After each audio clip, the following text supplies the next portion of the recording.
Good morning students, मैं Lalita Rana study point with Amit में आपका स्वागत करती हूँ। उम्मीद करती हूँ कि आप सब अच्छे होंगे, स्वस्थ होंगे। नवरात्रि चल रही है तो आप सभी को नवरात्रि की हार्दिक शुभकामनाएं।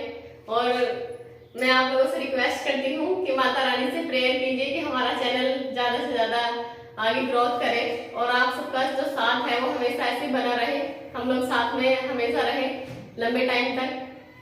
देखिए, जो हमारा चैनल है, हमारा यही उद्देश्य है कि आप सब लोग सफलता की ओर अग्रसर हो, आगे बढ़े। और जो आपका एक सभी का एक गोल है बना हुआ कि मतलब गवर्नमेंट जॉब में जाना है, तो आप सब वो प्राप्त कर लें। बस थोड़ा आप हमारी हेल्प कीजिए, थोड़ा हम आपकी हेल्प कर रहे हैं और दोनों क्या है, एक परिवार बनके कुछ नया करेंगे। चलिए बढ़ते हैं हम अपने टॉपिक की ओर। देखिए, हिंदी में मैंने स्टार्ट किया था यूपी टेट के लिए, जो आपके डीएलएड के लिए भी उपयोगी है। तो उसमें मैं वर्णमाला स्टार्ट की थी मैंने। तो वर्णमाला में हमारा वर्णमाला का परिचय हो गया था, स्वर व्यंजन मैंने बता दिए थे कितने होते हैं। देखिए, इसमें से आपको 100% 2-3 क्वेश्चन हर एग्जाम में, जो भी हमारे कंपटीशन लेवल के एग्जाम होते हैं उसमें सभी मिल जाता है, इसमें से जरूर मिलता है। ये नहीं कि आप यूपी टेट के लिए ही इसमें से मिलेगा, जरूरी ये नहीं है कि हाँ हमने वर्णमाला पढ़ा दी तो इसमें से नहीं आएगा। लेकिन ये वर्णमाला क्या है, हमारा हिंदी का बेस है। देखिए, मैंने बताया था कि वर्णों का जो व्यवस्थित समूह होता है उसको हम क्या कहते हैं, वर्णमाला कहते हैं।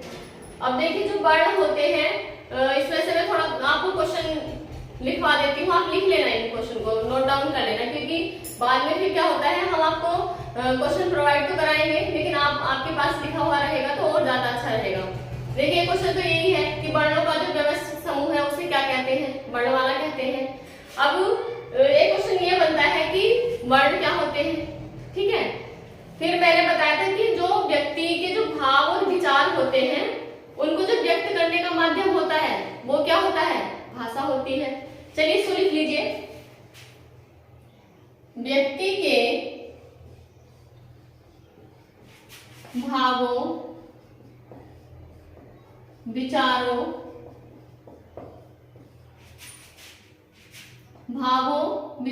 को व्यक्त करने का माध्यम क्या होता है, भाषा होती है, ठीक है, भाषा होती है। देखिए, एक क्वेश्चन ये हमारा, मैंने तो खाली इसको थ्योरी में लिख दिया है, लेकिन ये क्वेश्चन आता है कि भावों और विचारों को किसके माध्यम से व्यक्त कर सकते हैं, तो किसके, भाषा के माध्यम से। अब जो क्वेश्चन आता है, या ये भी ऐसे भी पूछ लेते हैं कि भाषा क्या है, तो हम ये बता देंगे कि व्यक्ति के भावों और विचारों को व्यक्त करने का एक माध्यम है। इसको क्वेश्चन ऐसे भी पूछ सकते हैं। फिर देखिए, एक चीज ये है कि जो हमारी भाषा है तो ये क्या है ना, ये क्वेश्चन हमारा मन में उठता है कि क्या है। इसमें से 2-3 हमारे क्वेश्चन बन जाएंगे। उसके बाद जैसे हमारा भाषा हमारा क्लियर हो गया, उसके बाद आता है हमारा वर्ण। वर्ण क्या है, तो वर्ण को हम इसको डिफाइन करेंगे, वर्ण को तो क्या करेंगे कि मनुष्य द्वारा व्यक्त की गई सार्थक वाणी, इसको नोट डाउन कीजिए। मनुष्य द्वारा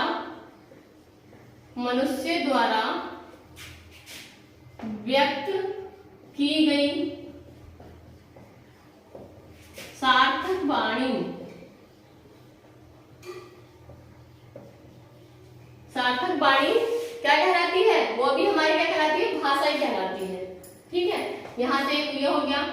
अब इसको, ये जो सार्थक वाणी है, ये हमारी भाषा भी है, जो हम बोल रहे हैं वो भी है, जो हमारे मन के भाव है वो भी है।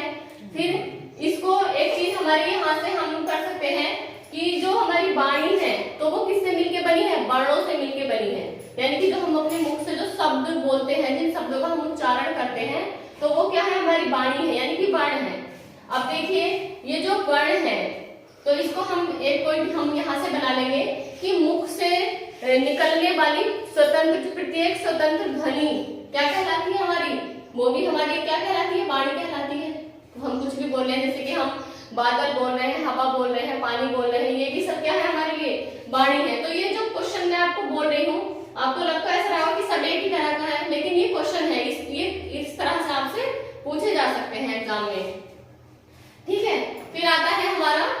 वर्ण। ये हमारी भाषा और वाणी आपको समझ में आ गई होगी। फिर हम यहाँ से इसको लेते हैं वर्ण को, कि वर्ण क्या है। अब देखिए जो हमारी भाषा है, वाणी है या ध्वनि, हम इसको कुछ भी कह सकते हैं।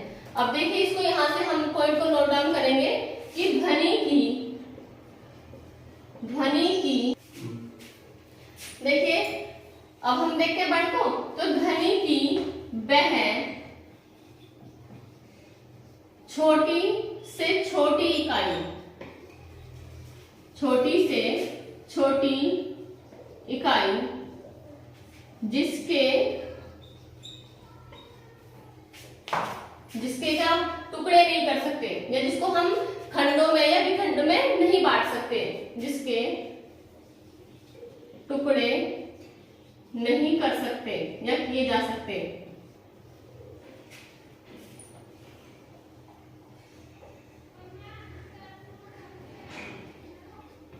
नहीं कर सकते हैं, वह क्या कहलाता है? वह वर्ण कहलाता है।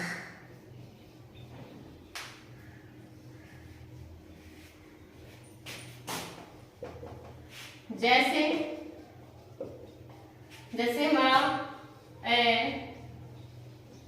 आ, ई, उ आदि।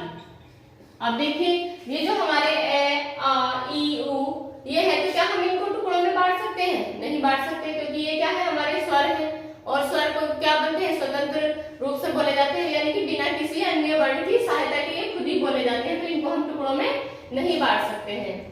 अब देखिए भाषा है, तो भाषा में हम क्या करते हैं, शब्दों का प्रयोग करते हैं। सपोज कीजिए हमारा पानी है, एक ये हमारी हमने बोला कि पानी लेके आओ, तो ये पूरा क्या हो गया, हमारा एक भाषा हो गया, यानी हमारे मुख से निकले हुए शब्द हो गए। तो इसको क्या कर सकते हैं, हम टुकड़ों में बांट सकते हैं। जैसे कि हमारा क्या है, पा प्लस आ प्लस न प्लस ई, तो ये इसके हमने टुकड़े कर लिए, लेकिन हम इन वर्णों के टुकड़े नहीं कर सकते हैं।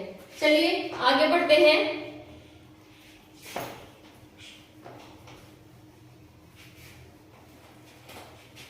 देखिए हमारे चैनल को अधिक से अधिक इसको लाइक कीजिए, शेयर कीजिए, क्योंकि जितना ये ज्यादा बढ़ेगा हमें ज्यादा मोटिवेशन मिलेगी और हम अपना 100% और अच्छे से उसको करने की कोशिश करेंगे जितना पॉसिबल है।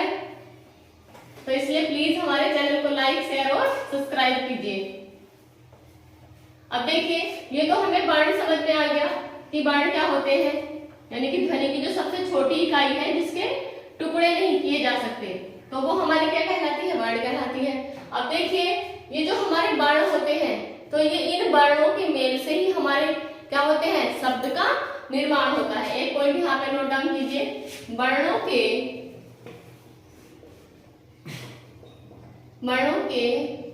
मेल से ही शब्दों का या शब्द निर्माण भी कर सकते हैं, शब्द निर्माण होता है।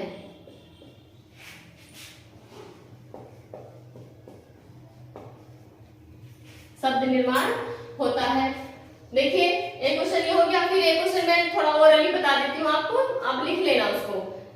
जो हमारे मैंने बताया था कि स्वर की जो संख्या होती है वो कितनी होती है, 11 होती है। ये भी क्वेश्चन पूछ लेते हैं कि स्वरों की संख्या कितनी बताई गई है।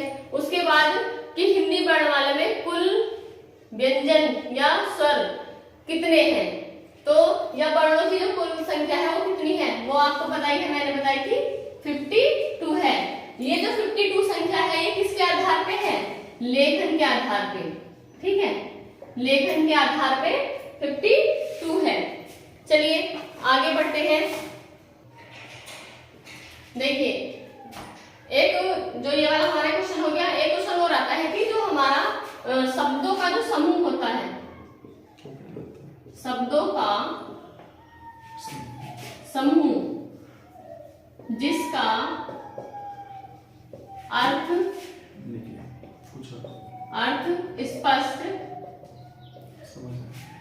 स्पष्ट निकले या समझ आए,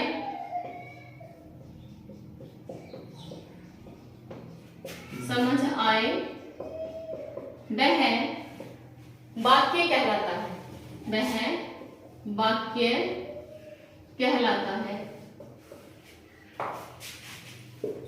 जैसे राधा खाना खाती है।